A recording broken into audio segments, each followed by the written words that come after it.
Hi అండి. Good evening అందరికీ. ఒక చిన్న మాట. అక్షయ పాత్ర అంటే అందరూ వినడమే తప్ప ఎవ్వరు చూడలేదు. అబ్బా! అక్షయ పాత్ర మా ఇంట్లో ఉంటే ఎంత బాగుండు అందరూ ఫీల్ అవుతారు కదా!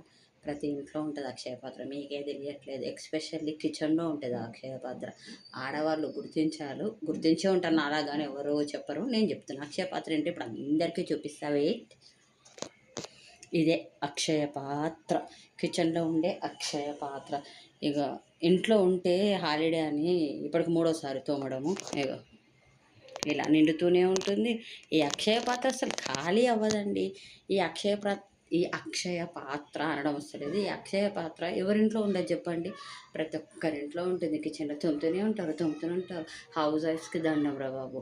పొద్దున్న నుంచి ఇంట్లో ఉండి ఎన్నిసార్లు తోముతారో. ఒక్కరోజు ఒక హాలిడే వస్తే ఇప్పుడు మూడోసారి. మళ్ళీ ఇంట్లో ఉన్నది ఇద్దరమే. నేను, మా అమ్మ. మా ఆయన ఔట్ ఆఫ్ స్టేషన్. నా కొడుకు పొద్దున పోతే నైట్ ఎప్పుడో వస్తాడు.